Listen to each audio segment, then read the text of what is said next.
Wis gak wis mulai kok. Assalamualaikum warahmatullahi wabarakatuh. Waalaikumsalam warahmatullahi wabarakatuh. Sebelum memulai kegiatan pada hari ini, alangkah baiknya kita berdoa terlebih dahulu ya. Siapa yang mau memimpin doa? Saya. Oke, boleh. Sebelum memulai acara hari ini, mari kita berdoa terlebih dahulu. Berdoa mulai.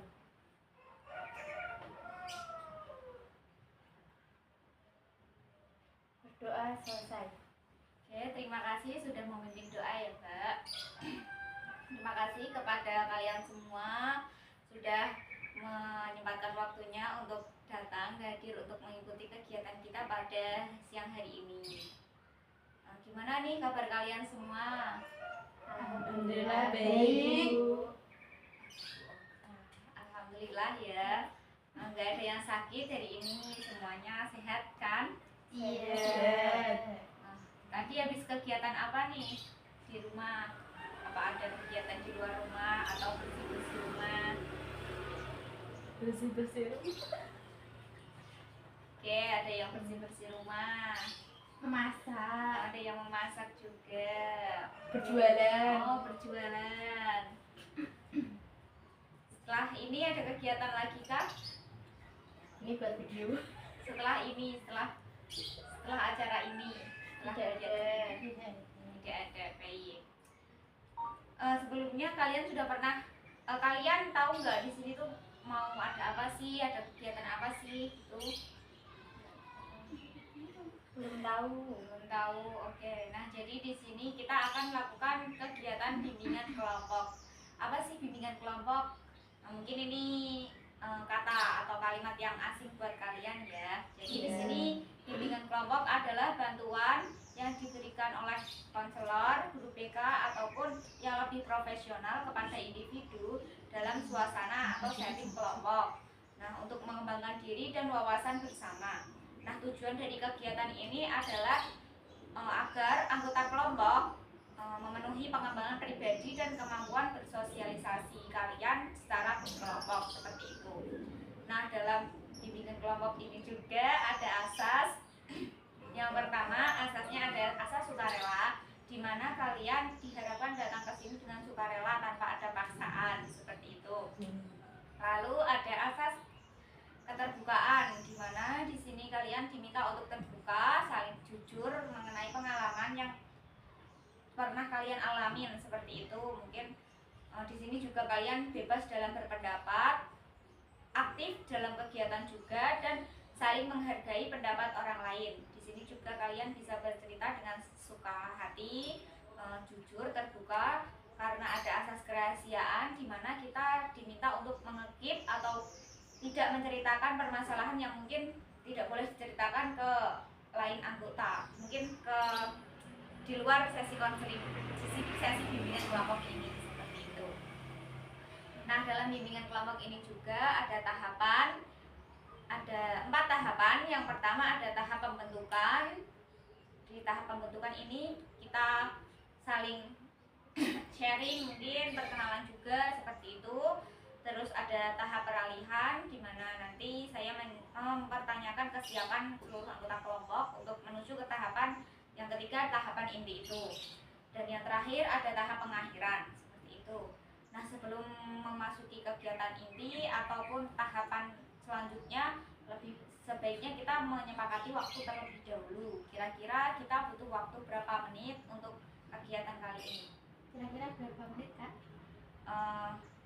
Biasanya itu ada 25 sampai dengan selesai gitu. Kira-kira dari kalian membutuhkan waktu berapa menit?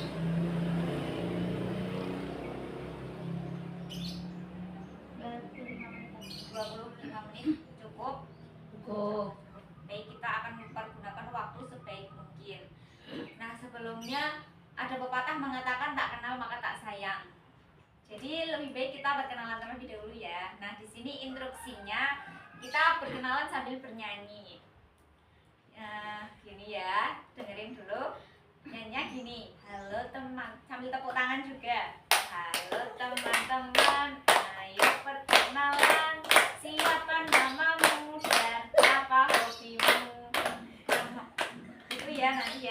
kalian menyebutkan nama kalian satu persatu. Nanti dimulai dari saya terus ke samping kanan atau kiri dulu? Kanan. Kanan ya. Nanti jawabannya namaku Eva, hobiku belanja gitu. Paham? Dapat dimengerti? Paham. Oke, mulai yuk. Ayo, 1, 2, 3. Halo teman-teman, ayo perkenalan. Siapa namamu dan apa hobimu? Namaku Eva, hobiku belanja. Ayo teman-teman, ayo perkenalan. Siapa namamu dan apa hobimu? Namaku Rofi, hobiku memasak. Ayo perkenalan, ayo teman-teman, ayo perkenalan. Nama siapa namamu dan apa hobimu? Namaku Lina, hobiku bermain. Ayo teman-teman, ayo perkenalan. Siapa namamu dan Apa hobimu? Namaku dia? hobiku mencuci. Teman-teman, ayo perkenalan. Siapa namamu dan apa hobimu? Namaku Desa, hobinya kopi. Ayo teman-teman, ayo perkenalan. Siapa namamu dan apa hobimu? Namaku Mafita, hobiku tidur. Ayo teman-teman, ayo perkenalan. Siapa namamu dan apa hobimu? Namaku Rizka, hobiku main. Oke, terima kasih. Nah, di sini tadi kita akan melakukan kegiatan bimbingan kelompok ya. Nah, dalam kegiatan kali ini kita menggunakan teknik round robin. Apa sih teknik round robin itu? Nah, teknik round robin adalah metode yang digunakan untuk memberikan kesempatan yang sama kepada setiap anggota kelompok untuk berpartisipasi aktif dalam menyampaikan ide, pendapat, dan saran. Nah, nanti di sini ada ini, nanti ini berjalan sesuai arah jarum jam. Kanan ya berarti ya.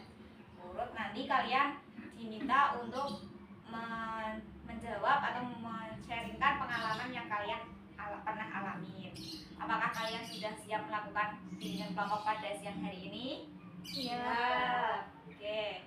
Nah, di sini topik yang akan kita bahas adalah mitigasi hoax atau literasi informasi. Nah, kenapa sih penting itu dibahas? Nah, topik mitigasi hoax dan literasi informasi ini sangat penting atau krusial dibahas karena di era digital ini penyebaran berita bohong atau hoax dapat memicu konflik sosial seperti kepanikan massal sehingga menyebabkan kerugian finansial di tengah masyarakat. Dengan mendiskusikan hal ini, saya mengajak kalian untuk mengembangkan sikap kritis sehingga dapat tidak mudah terprovokasi oleh informasi yang belum jelas kebenarannya, sekaligus memperkuat kohesi sosial dengan menjaga kerukunan antar tetangga dari paparan konten yang bersifat memecah belah. Seperti itu. Nah, teman-teman, di sini kita akan masuk ke sesi tahap inti. Saya akan memberikan satu pertanyaan dan kita akan menjawabnya secara bergiliran mulai dari sebelah kanan saya. Setiap orang punya waktu berapa menit kira-kira untuk menjawab soal-soal ini nanti? 3 menit. 3 menit cukup? Cukup. 3 menit. Nah, mohon saat satu orang berbicara yang lain menyimak tanpa menyela. Tuh. Apakah ada pertanyaan sebelum memasuki tahap intinya? Sudah cukup dapat dipahami?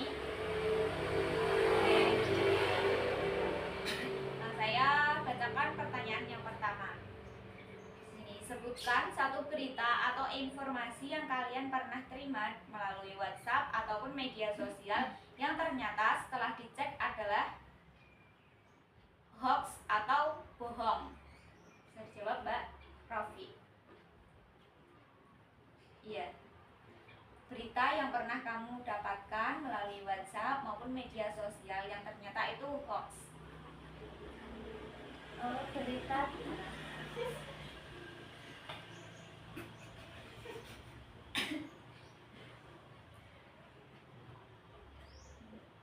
Berita yang pernah saya dapat dari media sosial yaitu berita tentang suatu kejadian atau kematian yang belum jelas tentang itu siapa dan kapan dan di mana. Jadi Mbak Rofi menerima berita tentang kematian tapi belum tahu kejadian di mana, kapan, dan siapa, seperti itu ya. Oke, boleh dilanjut Mbak Lina. Informasi yang pernah kamu dapat dari WhatsApp maupun media sosial yang ternyata ya setelah dicek itu isinya hoax atau berita bohong palsu. Oke, saya pernah menerima informasi bahwa pemerintah akan memberikan bantuan uang tunai jika mengisi link tertentu yang dibagikan di WhatsApp. Setelah dicek ternyata link tersebut adalah penipuan atau hoax. Oke, jadi Mbak Lina pernah menerima atau melihat di media sosial mengenai link bantuan gitu, bantuan sosial yang banyak banget ternyata melalui Facebook maupun TikTok itu banyak sekali media sosial. Ternyata itu adalah hoax. Bisa dilanjut ke Mbak Dia. Saya pernah Lanjut. pernah menerima informasi di WhatsApp melalui WhatsApp di link berisi kuota gratis. Kuota gratis. Ternyata pas dicek Hoax. hoax. Ya. Kita pas dicek hoax gitu ya. Jadi banyak sekali pengalaman dari teman-teman. Ada yang ini tadi berita kematian ternyata palsu atau bohong, lalu ada bantuan dari pemerintah juga, terus kuota gratis juga itu. Ternyata itu semua hoax, tidak ada kebenarannya, seperti itu ya. Dilanjut pertanyaan yang kedua. Menurut kalian, apa ciri utama yang membuat informasi tersebut terasa mencurigakan atau berdampak buruk jika berita itu tersebar? Mbak Deska, lanjut. Baik, ciri mencurigakan dari berita tersebut itu menggunakan judul yang sangat bombastik dan meminta kita untuk menyebarkan pesan tersebut ke grup. Untuk dampak buruknya, jika disebar, data pribadi kita bisa diambil atau dicuri, bahkan bisa merugikan orang secara finansial maupun menciptakan kepanikan atau harapan palsu. Jadi ya ciri utamanya tadi beritanya itu bersifat seperti sangat-sangat menarik seperti itu ya. Biasanya dipenuhi dengan tanda tanya, terus tanda seru gitu. Jadi hurufnya caps lock atau kapital semua. Jadi kita tuh merasa sepertinya ini beneran gitu. Bisa dilanjut Mbak Novi. Saya pernah menerima berita di WhatsApp tentang informasi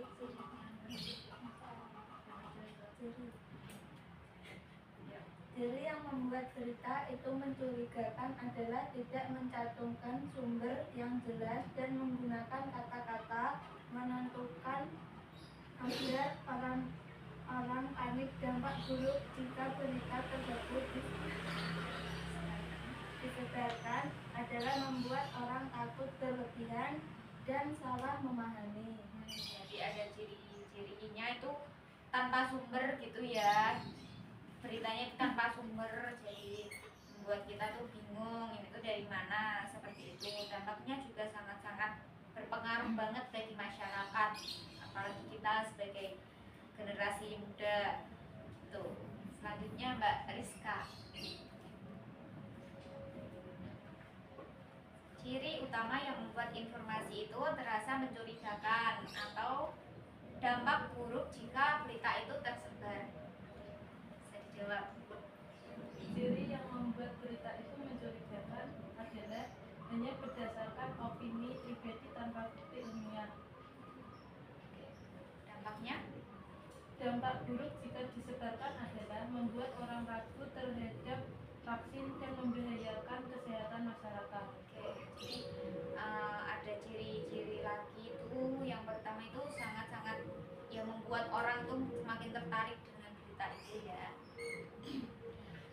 dampaknya itu berbagai macam juga, terutama membuat apa kita tuh merasa dibohongin, terus seperti beritanya itu apa sih ini gitu. Oke, pertanyaan yang ketiga, apa satu langkah yang akan kalian lakukan jika mulai sekarang menerima berita yang belum jelas kebenarannya?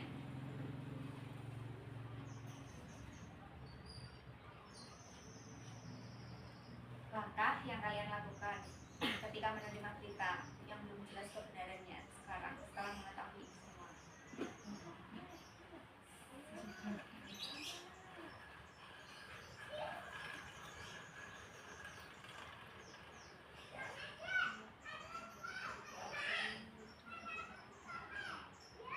Eh,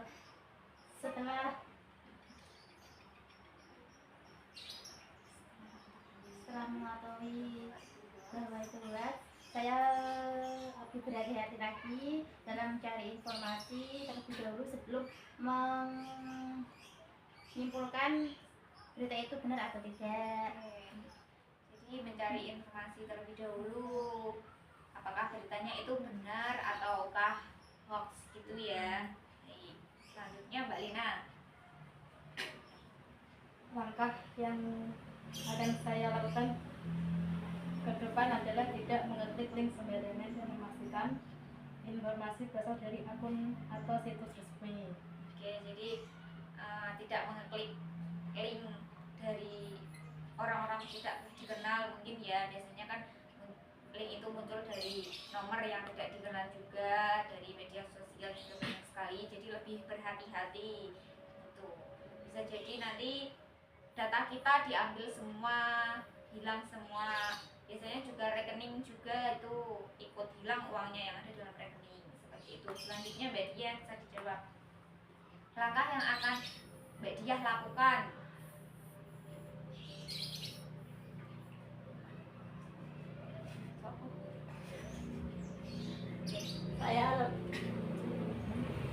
Saya lebih memilih untuk menghapus pesan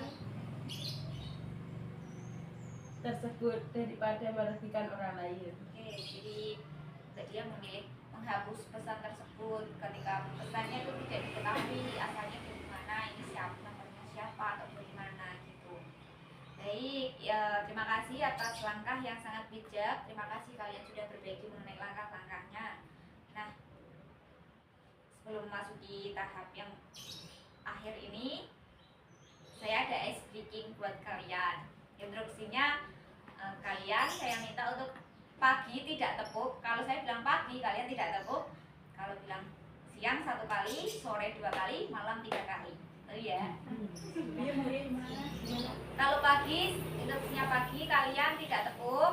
Kalau siang 1 kali, sore 2 kali, malam 3 kali. Paham? Paham. Kita coba dulu.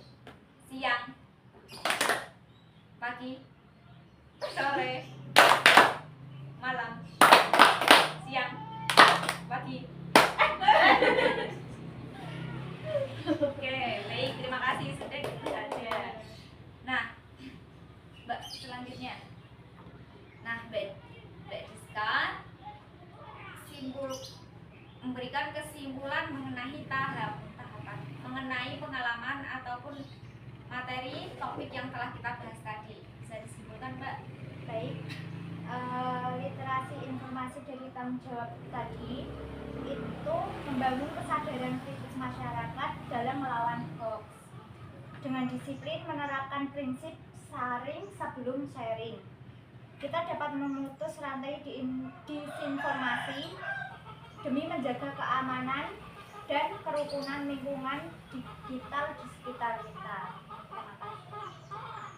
Jadi mitigasi hoax dan literasi informasi adalah membawa kesadaran kritis masyarakat dan merupakan benteng utama dalam membendung arus berita hoax yang berpotensi merusak kerukunan dan keamanan digital melalui pemahaman terhadap ciri-ciri informasi yang mencurigakan dan prinsip-prinsip saring sebelum sharing. Setiap individu berperan aktif dalam memutus rantai penyebaran disinformasi yang merugikan. Selanjutnya Mbak Novita, pemahaman atau mungkin perasaan yang dirasakan oleh Mbak Novita setelah mengikuti kegiatan ini. Saya sangat senang. Saya dapat pemahaman baru Saya mendapatkan pemahaman baru mengenai mitigasi hoax dan mitigasi hoax dan literasi informasi. Oke, terima kasih. Mbak Rizka,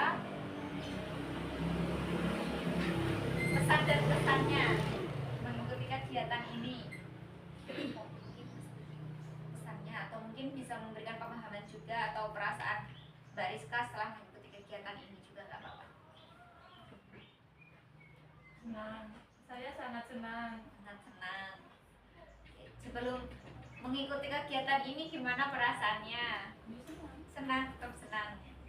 Jadi mengetahui pemahaman baru ya mengenai mitigasi hoax dan literasi informasi tersebut. Nah, dengan demikian literasi informasi bukan hanya sekedar kemampuan teknis, melainkan sebuah tanggung jawab sosial untuk memastikan bahwa hanya informasi yang akurat dan bermanfaat yang tersebar di tengah masyarakat saat ini. Sudah menunjukkan 30 menit akan selesai. Kegiatan ini akan segera diakhiri. Mungkin kita akan melakukan tindak lanjut ataupun kegiatan selanjutnya. Kita akan membahas apa? Ini tadi dalam bimbingan kelompok ada topik tugas, yaitu topik tugas itu materi atau topiknya dari saya. Nah, ada topik bebas juga dari kalian. Kira-kira kita selanjutnya akan membahas topik tentang apa?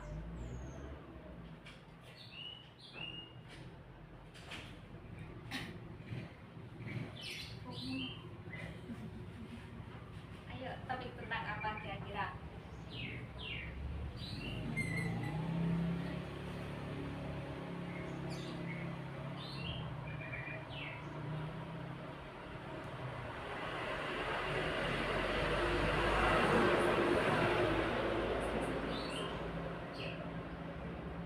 Mungkin topiknya topik tugas lagi ya, atau mungkin nanti kita bisa bicarakan melalui grup WhatsApp seperti itu.